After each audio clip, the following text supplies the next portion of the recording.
নমস্কাৰ বন্ধু বান্ধৱীসকল, আজি মই আপোনালোকলৈ লৈ আহিছোঁ অতি সহজে বনাব পৰা বৰাৰ ৰেচিপি।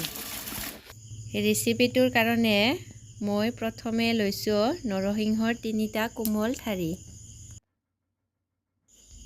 আৰু লগতে ইয়া মিহিকৈ কটা পিঁয়াজ এবাটি লৈছোঁ আৰু এয়া আগতে তিয়াই থোৱা মচুৰ দাইল এবাটি লৈছোঁ আৰু আদা নহৰু অকণমান লৈছোঁ।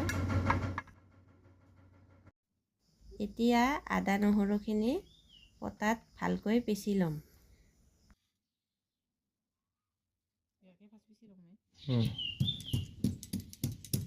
আদা নহৰুখিনি পিছা হৈ গ'ল।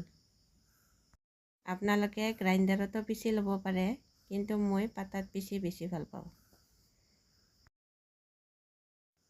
এতিয়া দালিখিনি অকণমান লৈ পেলাই পিচিম।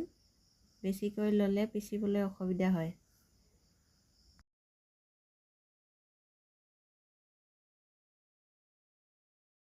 ৰেচিপিটোত মই জলকীয়া দিয়া নাই।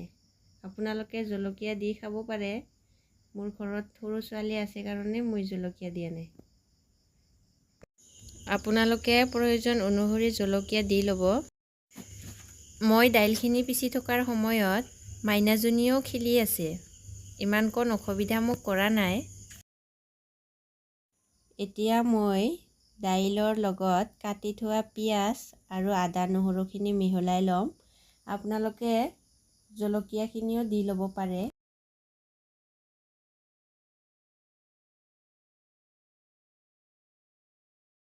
জোখমতে নিমখ অকণমান দি লৈছোঁ আৰু হালধি অকণমান দি লৈছোঁ। এতিয়া মিশ্ৰণখিনি ভালকৈ মিহলাই লৈছোঁ। এতিয়া মই নৰসিংহৰ পাতখিনি ভালকৈ মিশ্ৰণটো লগাই দিম। আপোনালোকে ভিডিঅ'ত দেখুওৱাৰ দৰে বনাই ল'ব।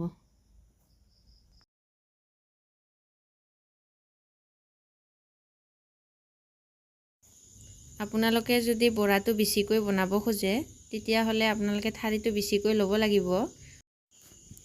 এতিয়া কেৰাহীটো গৰম হৈছে, মই তেলখিনি ঢালি দিছোঁ।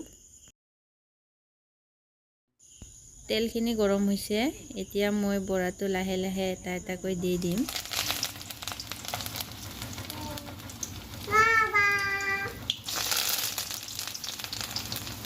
বৰাটো দিয়াৰ লগে লগে গেছটো ল' ফ্লেমত ৰাখিব লাগিব, নহ'লে বৰাটো জ্বলি যাব।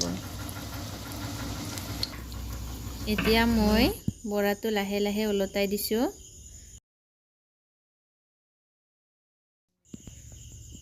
বৰাটো মই লাহে লাহে লৰাই দি আছোঁ।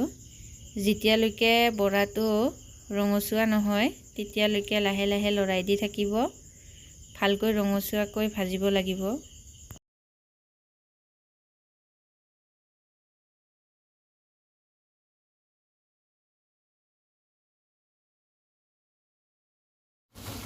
এতিয়া মোৰ বৰাকেইটা ভালকৈ সিজি গৈছে। এতিয়া মই খাবৰ বাবে প্লেট এখনত উলিয়াই লৈছোঁ।